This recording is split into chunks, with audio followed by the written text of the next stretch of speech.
Assalomu alaykum hurmatli qadrdonlar. Xudo xolasa bugun demak 9-aprel chorshanba. Chorshanbaga barchamizga muborak bo'lsin. Hozir bizning do'konimizga bitta onaxon kelib qolibdi. Bizga kelib Qur'oni Karimni, muqaddas Qur'oni Karimni kitobini ko'rib turib, agar bu safar pulim bo'lsa, shu kitobni olardim deb chiqib ketdi. Biz buni keyinroq tanib qoldik. O'sha bir yaxshi onaxon ekan. Xudo xolasa orqasidan borib turib, uyiga avval yetkazib, eshigini oldida xudo xolasa o'sha kitobni do'konimiz nomidan sovg'a qilamiz. Qani ketdik. Onaxonni oldiga ham kelib qoldik. Mana xudo xolasa o'sha tomonga boryapmiz. Assalomu alaykum. Yuring, o'sha tomonga ketyapman.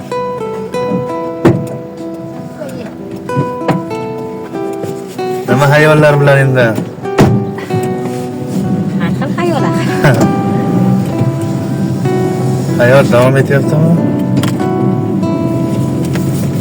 O'shizga tushsa bilasiz.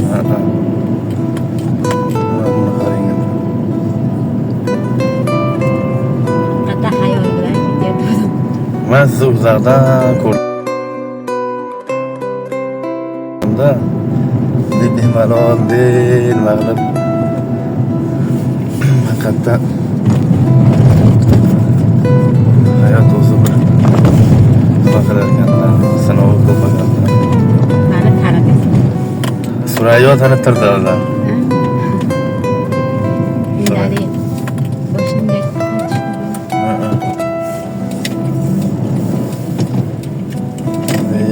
sinuvdim. Albatta.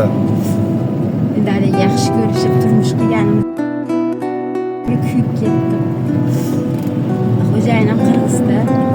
Men o'zim o'zbekman. Xo'jayinim ko'rib o'zi yoqtirib olgan. Endi umr suvi shuncha ekan. Sevgi degani shu ekan dedimda kuyib yonib ketdim.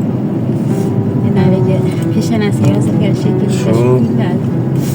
Shunga Ashuna erimning holatini ko'rib stress holatga tushib qoldim-da. Hozir endi Xudoga shukr qilaman. hozir juda katta irodangiz bor ekan. Kelgan odam, bizga kelgan odam boshqa narsani o'shaydi-ku. Siz borib o'zingizni mahkam tutib, yana kitobga yopishib, yana Xudodan so'rab nima qilganingizga men aytdim. Kim ekan dedim, keyin Surayyodan so'radim. Sam shunaqa dedim. Tam berdim dedim endi. Shunchalik nimalardan o'tibsiz. Qiyinchiliklardan. Endi Xudo xolasa shu kunlar aqiqa qildim. Nima bitta qizim aqiqa kecha o'tkazib keldik. Ashitda ham umuman aqiqa ham ko'nglimga nima qilmadi, yig'lab o'tkazdi. Akam yig'lama qaytdi, ali ko'nglim to'lib ketdi-da. Ko'zimni o'zim to'xtatadi. Ashuncha ko'z yosh. Akam o'zing bo'ldi qil, seni ko'rib qizing narigisini. Desa ham ali ichim to'lib ketyapti-da. Nima o'zim boshqa. Boshidan o'tkazgan biladi-da. Endi sizga bir nima Xudo xolasa mana shu kitobni atayin siz uchun oldim. Bo'pti, mayli. Xudo xolasa bir duo qilib qo'yasiz. Xudo xolasa duodaman. Oxira tepa haqqiga rahmat. Yaxshi kunimda ham, yomon kunimda ham rosa yordam qildilaring. Xudo xolasa duo qilib qo'yaman. Bo'pti, mayli. Xo'p, salomat bo'ling. Nima ismingiz? Erkin. Erkinjon. Nechinchi yilsiz? 88-yilman. Bo'pti, rahmat. Xo'p, salomat bo'ling. Sog' bo'lsin, yaxshi kunlarda ko'rishamiz. Xo'p, salomat bo'ling. Rahmat. Xo'p, salomat bo'ling. Mana qadrdonlar, Xudo xolasa ehsonning mukofoti ehsondir. Mana shu onaxonni xursandchiligiga sherik bo'ldik. Kitobni eng asosiysi o'z egasiga berdik. Salomat bo'linglar.